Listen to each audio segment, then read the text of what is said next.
अनुराग भदौरिया जी, आप कुछ कहना चाह रहे थे? मैं पूछना चाहता हूं, भारतीय जनता पार्टी के प्रवक्ता ने भी बोला कि जालौन में जो छात्रा को मारा गया हमने उसके एक्यूज को पकड़ के उसके पैर में गोली मार दी। मैं आपको पूछना चाहता हूं, क्या छात्रा जिसकी डेथ हुई है उसके एक मां को बेटी वापस मिल जाएगी? ये डर तो खौफ पहले होना चाहिए था ना, वो तो नहीं आएगी ना वापस। जिस तरह से लोगों को रौंदा गया लखीमपुर खीरी में, क्या बेटे को बाप मिल जाएंगे?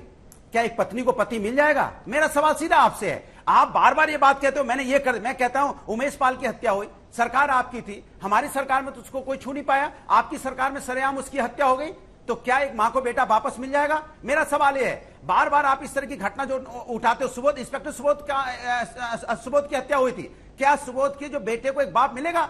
विवेक तिवारी की हत्या हुई थी, फिर मां को एक बेटा मिलेगा क्या? वो डर खौफ तो अपराधी के अंदर होना चाहिए। ये कार्रवाई, ये हत्या करने के पहले ये डर खौफ क्यों नहीं पैदा हो रहा है? जब ये चीजें हो जाती हैं उसके बाद आप जगते हो, आपको पहले क्यों नहीं जगते? भाई उमेश पाल ने तो यहां पे पुलिस को अपनी रिपोर्ट दी थी कि मुझे जान को खतरा है, फिर आपने उसकी पूरी तरह से हिफाजत क्यों नहीं कर पाए?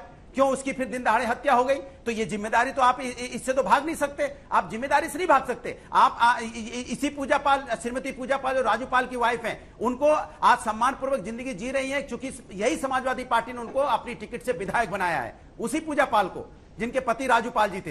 तो आज हम तो हमेशा कोशिश करते हैं किसी को सम्मानपूर्वक जिंदगी जीना, और कोई हमारे सरकार में बच जाए, हम उसको बचाने की कोशिश करते हैं, और हमने बचाया भी उमेश पाल को, लेकिन आपकी सरकार में हत्या हो जाती है, लेकिन आपके पास कोई जवाब नहीं होता है। क्या हो रहा है और कैसे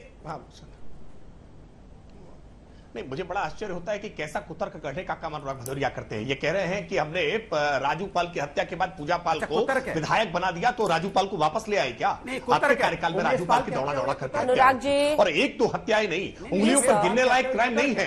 समाजवादी पार्टी के शासनकाल में जिस तरह से क्रिमिनल घटनाएं हुई हैं, चिंताएं तब होती थी कि उन क्रिमिनल घटना घटने के बाद पुलिस की कार्रवाई नहीं होती थी। आप कह रहे हैं कि उमेश पाल को हमारी सरकार में कोई छू नहीं पाया। अरे अनुराग भदौरिया, कम से कम अपनी आत्मा के भीतर धिक्कारते नहीं कि आपकी आत्मा, कि आप इस तरह से बैठ करके नेशनल टेलीविजन पर झूठ बोलते हो।